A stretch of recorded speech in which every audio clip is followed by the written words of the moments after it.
국회 국정감사장에서 여야 의원들 고성이 오가는데 그 가운데 대법원장이 아주 굳은 표정으로 침묵하고 앉아있는 모습.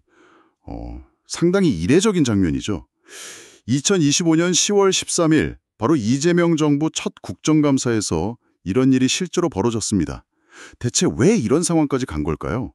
안녕하세요. 여러분의 지적 탐구를 위한 깊이 있는 분석 시간입니다. 오늘은 조희대 대법원장의 국정감사 증인 출석 문제를 둘러싼 이 뜨거운 충돌, 그 배경과 쟁점을 여러 언론 보도를 토대로 한번 속속들이 파헤쳐 보겠습니다. 이게 단순히 사건만 쭉 나열하는 게 아니고요. 이 논란이 우리 사회에 어떤 중요한 가치들, 예를 들면 삼권 분립이라든지 아니면 국민의 알 권리, 의혹 해소 요구 이런 것들 사이에서 어떤 의미가 있는지 좀 같이 고민해보는 그런 시간이 될 것 같습니다. 네, 맞습니다. 이게 단순히 한 기관장의 출석 문제, 이걸 넘어서는 거죠.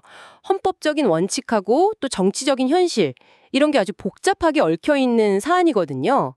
오늘 저희가 이제 제공해주신 자료들을 보면서 민주당은 왜 대법원장 증언을 요구하는지, 또 반대로 대법원장하고 국민의힘은 왜 이걸 거부하는지 그 근거들을 좀 균형 있게 살펴보려고 합니다. 네, 맞아요. 특히 그 국민에 대한 책임이라는 가치하고 사법부 독립이라는 가치, 이 두 개가 어떻게 이렇게 딱 정면으로 부딪히게 됐는지 그 과정을 쭉 따라가다 보면 현재 우리 정치하고 사법의 관계에 대해서도 좀 중요한 질문들을 던져볼 수 있을 것 같아요. 자, 그럼 이 첨예한 대립의 핵심으로 바로 들어가 볼까요? 왜 여당인 민주당은 좀 전례를 깨면서까지 대법원장을 증언대에 세우려고 하는 걸까요? 그러니까 조희대 대법원장이 이끌던 대법원이 지난 대선 때 말이죠. 그때 이재명 후보의 공직선거법 위반 사건, 이 상고심 판결을 이례적일 정도로 신속하게 처리했다. 이게 이제 핵심 주장인 거죠. 아, 이례적으로 신속하게 처리했다. 그 주장의 구체적인 근거가 뭔가요? 그러니까 통상적인 절차하고 뭐가 어떻게 달랐다 이렇게 보는 거죠? 민주당 쪽에서는 여러 단계를 좀 지적하는데요. 첫째는 사건을 대법관 전원이 참여하는 그 전원 합의체로 보내는 절차, 이걸 거치지 않았다는 거. 둘째는 사건 기록 검토하는 데 걸린 기간, 이것도 너무 짧았다는 거고요. 셋째는 심리를 위한 기일을 잡고 운영하는 방식, 그리고 마지막으로 판결 선고 시점까지 이 모든 과정에서 기존의 어떤 관례라던가 통상적인 소요 시간 이런 걸 다 무시하고 마치 막 서두르듯이 속전속결로 판결을 내렸다 이겁니다. 예를 들면 사건의 복잡성이나 사회적 중요성을 볼 때 전원 합의체 회부가 일반적인데 이 사건은 그렇게 안 했다. 이런 점들을 문제 삼고 있는 거죠. 아하, 그러니까 절차 하나하나가 너무 빨랐고 그 속도에 뭔가 좀 정치적인 의도가 숨어 있을 수 있다. 이런 의심이군요. 결국에는 그 판결이 대선 결과에 영향을 미쳤을 수도 있다. 이런 주장으로 이어지는 거고요. 네, 그렇습니다. 판결 시점이나 방식이 당시 이재명 후보에게 좀 불리하게 작용했을 가능성이 있다. 이런 시각인 거죠. 그래서 이 과정 전반에 대해서 대법원장이 직접 국민 앞에서 소상히 설명을 하고 책임을 져야 한다. 이런 입장입니다. 심지어 추미애 위원장은 한 걸음 더 나아가서요. 이런 이례적인 절차 진행이 반복된 건 어쩌면 직권남용의 소지가 있을 수 있다. 이런 가능성까지 언급하면서 아주 강하게 압박하고 있습니다. 와, 단순히 설명을 요구하는 수준을 넘어서 직권 남용까지 거론하는군요. 그럼 법적인 근거는 뭘로 제시하고 있나요? 민주당은 일단 헌법 제7조 공무원은 국민 전체에 대한 봉사자이며 국민에 대하여 책임을 진다. 이 조항하고요. 또 헌법 제61조에 명시된 국회의 국정감사 조사권 이걸 근거로 들고 있습니다. 그러니까 대법원장 역시 국민에게 책임을 지는 공직자고 국정감사는 그런 책임을 묻는 헌법적인 장치다. 이런 논리죠. 과거에 초대 김병로 대법원장 같은 분들이 국회에 출석해서 증언했던 사례도 들면서 대법원장이라고 증언의 예외가 될 수는 없다. 이렇게 주장합니다. 그렇군요. 과거 사례까지. 네, 특히 민주당 김용민 의원은 이 사안을 내란에 준하는 상황을 극복하는 과정이다. 이렇게까지 표현을 하면서 국회가 진상을 규명하는 게 당연한 책무다. 이렇게 목소리를 높였어요. 내란 극복 과정이라니. 와, 정말 강경한 표현이네요. 사안을 아주 심각하게 보고 있다는 그런 증거 같네요. 자, 이런 강력한 요구에 대해서 조희대 대법원장하고 야당인 국민의힘은 당연히 거세게 반발했을 텐데요. 이분들의 방어 논리는 뭔가요? 단순히 뭐 관례만 내세우진 않았을 것 같은데요. 네, 물론입니다. 반발의 핵심 논리는 크게 한 두 가지로 볼 수 있습니다. 첫째는 말씀하신 것처럼 그 헌법제 103조 있죠. 법관은 헌법과 법률에 의뢰하여 그 양심에 따라 독립하여 심판한다. 이 조항에 근거한 사법권의 독립, 그리고 삼권 분립 원칙입니다. 그러니까 국회가 특정 재판, 특히 대법원 전원합의체의 어떤 심리나 합의 과정에 대해서 대법원장한테 직접 해명하라고 요구하고 답변을 강요하는 건 이건 입법부가 사법부의 고유 권한인 재판 내용에 개입하려는 시도다. 그리고 이건 사법부의 독립성을 아주 심각하게 훼손할 수 있다. 이런 주장인 거죠.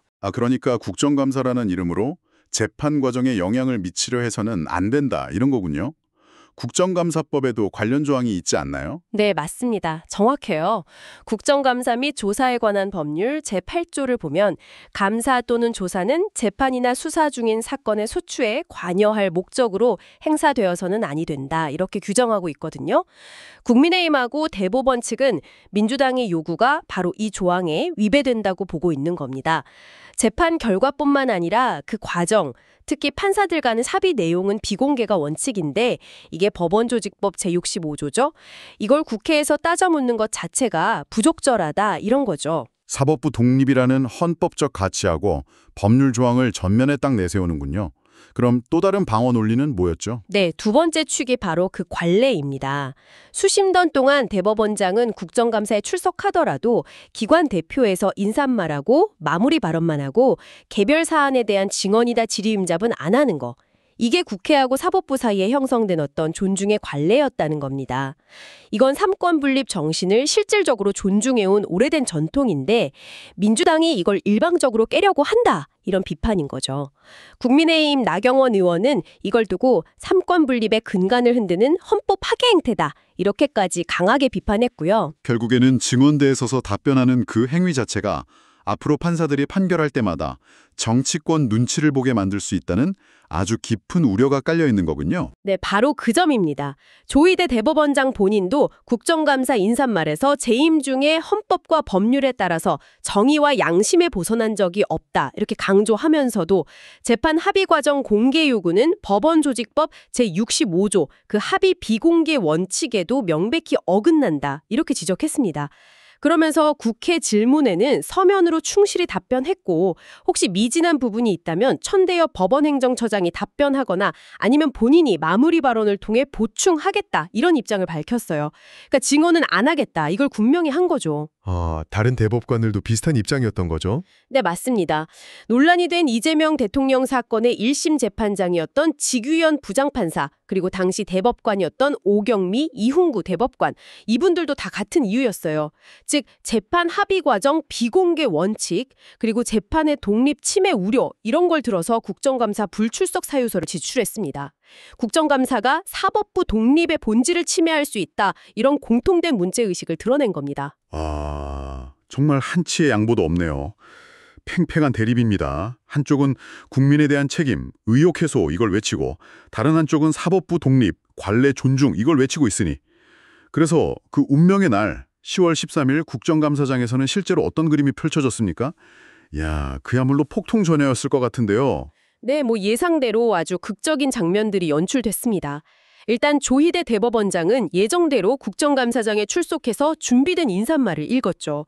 그런데 보통 관례라면 인사말 후에 이석, 그러니까 자리를 뜨는 게 일반적이었는데 추미애 법사위원장이 조 대법원장의 이석을 허가하지 않았습니다. 이석을 허가하지 않았다고요?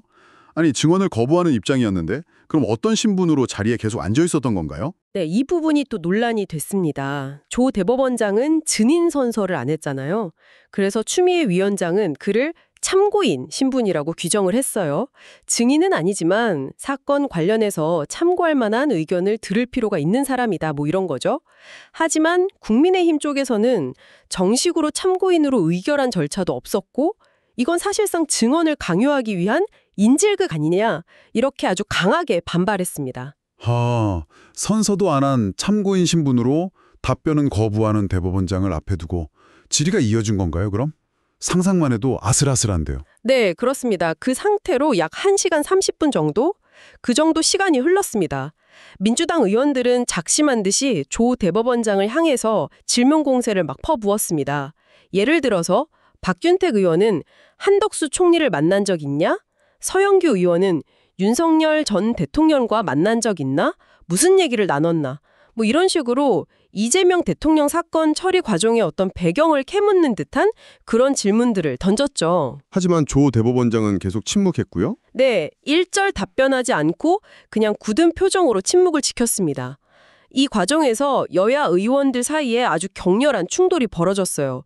국민의힘 의원들은 이건 대법원장 감금이다. 답변 강요하지 말라 막 소리치면서 항의했고요. 민주당 의원들은 국민의 물음에 답하라 이렇게 맞받아치면서 회의장이 뭐 순식간에 고성, 삿대질 오가는 아수라장이 됐습니다. 그야말로 난장판이었죠. 와, 국민의힘 의원들은 조 대법원장이 이미 불출석 의원서 제출했고 참고인 지정도 위원회 의결 사항이다. 이러면서 이석을 기속 촉구했습니다. 그 와중에 법원행정처장은 좀 어떤 역할을 했나요? 천대엽 법원행정처장도 여러 차례 위원장에게 조 대법원장이 이석을 좀 정중하게 요청했습니다. 1987년 민주화 이후에 대법원장이 국정감사에서 이렇게 장시간 앉아서 질의응답 대장이 된 전례가 없다. 이렇게 항변하기도 했지만 받아들여지진 않았죠. 결국 이 지리한 대치 상황은 오전 11시 39분쯤 추미애 위원장이 정회를 선포하면서 일단락됐고요. 조 대법원장은 그 틈을 타서 국감장을 빠져나갔습니다. 야, 정말 초유의 사태였네요. 1시간 반 동안의 침묵과 고성이라. 이건 뭐 단순히 법리 해석의 문제를 넘어서 양측의 어떤 정치적인 계산, 힘겨루기, 이게 아주 극단적으로 표출된 사건으로 보입니다.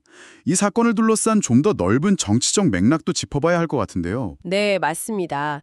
이 충돌은 좀 더 큰 정치적 프레임 속에서 이해할 필요가 있습니다. 민주당은 이번 국정감사를 단순히 뭐 개별 부처 잘잘못 따지는 걸 넘어서 내란잔재 청산, 이라는 어떤 거대한 목표의 출발점으로 삼으려는 그런 의지를 보이고 있거든요. 정청래 대표는 국정농단과 헌정유린의 진상을 밝히는 국정감사가 되어야 한다. 이렇게 강조하면서 조 대법원장 증인 채택 문제를 그 첫 관문으로 여긴 걸로 해석됩니다. 만약 조 대법원장이 끝내 증언을 거부하면 동행명령장 발부라든지 국회에서의 고발 조치 가능성까지 언급하면서 아주 강경하게 대응하겠다고 예고하고 있고요. 내란잔재 청산이라는 프레임은 상당히 강력한 정치적 메시지인데요. 그렇다면 국민의힘은 이걸 어떻게 받아치고 있나요? 국민의힘은 정반대의 프레임을 내세웁니다. 민주당이 이런 공세가 사실은 이재명 대통령 지키기를 위한 거다.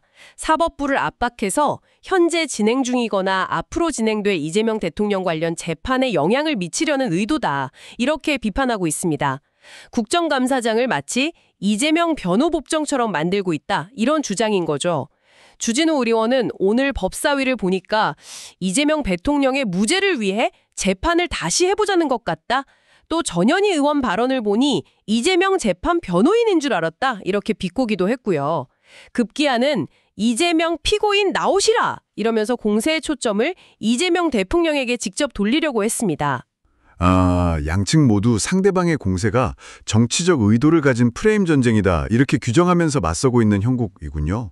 이런 와중에 좀 다른 결의 주장도 나왔다고 들었습니다. 네, 그 친여 성향의 무소속 최혁진 의원의 주장이 또 다른 파장을 일으켰는데요. 최 의원은 윤석열 정부 시절 조희대 대법원장 임명 과정 자체에 의혹을 제기했습니다. 김건희 여사의 계부로 알려진 김충식 씨가 임명 과정에 관여했고 또 일본 태생이고 일본 황실비 통일교와 밀접한 관계인 이 김 씨를 통해서 일본 측 입맛에 맞는 인물이 대법원장으로 추천된 거 아니냐 이런 주장이었죠. 심지어 조요토미 히데요시라는 아주 자극적인 문구가 적힌 손팻말을 들어보이기도 했습니다. 조요토미 히데요시라.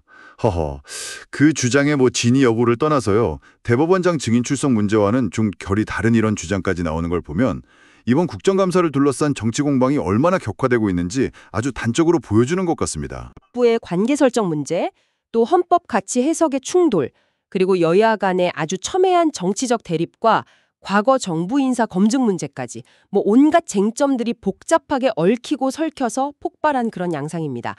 사법부 독립, 국회의 견제권, 국민의 알 권리, 정치적 책임, 또 우리가 중요하게 여기는 여러 가치들이 지금 정면으로 충돌하면서 시험대에 오른 상황이다. 이렇게 볼 수 있겠습니다. 자, 오늘 정말 긴박하게 돌아갔던 국정감사 첫날의 풍경과 그 배경을 깊이 들여다봤습니다. 정리를 좀 해보면 대선 개입 의혹을 제기하면서 대법원장의 직접적인 해명을 요구하는 민주당, 그리고 사법부 독립 침해와 관례를 내세우면서 이를 거부하는 대법원장 및 국민의힘, 이 입장이 정면으로 충돌한 사건입니다. 결국 우리는 민주주의를 지탱하는 두 개의 아주 중요한 축이죠. 바로 입법부의 견제 기능과 사법부의 독립성이라는 가치가 충돌하는 현장을 목격한 셈입니다. 네, 양측 모두 헌법적인 원칙과 정당성을 내세우고는 있습니다만 그 해석과 적용 방식 그리고 우선순위에 있어서는 아주 첨예한 시각차를 보이고 있는 거죠. 특히 대법원장이 국정감사장에 출석은 했지만 그 쏟아지는 질문에 끝내 침묵으로 일관하면서 자리를 떠난 모습. 이게 이번 갈등의 깊이와 또 해결의 어려움을 아주 상징적으로 보여주는 장면이었습니다. 앞으로 이 문제가 어떤 방향으로 전개될지 그리고 또 어떤 선례를 남기게 될지 좀 주목해야 할 부분입니다. 여기서 한 가지 더 좀 근본적인 질문을 던져보게 되네요. 사법부가 정치적 외풍에 흔들리지 않도록 그 독립성을 보장하는 것, 물론 굉장히 중요합니다. 하지만 동시에 중대한 국민적 의혹이 제기되었을 때 사법부 역시 좀 투명하게 소통하고 책임 있는 자세를 보여야 한다.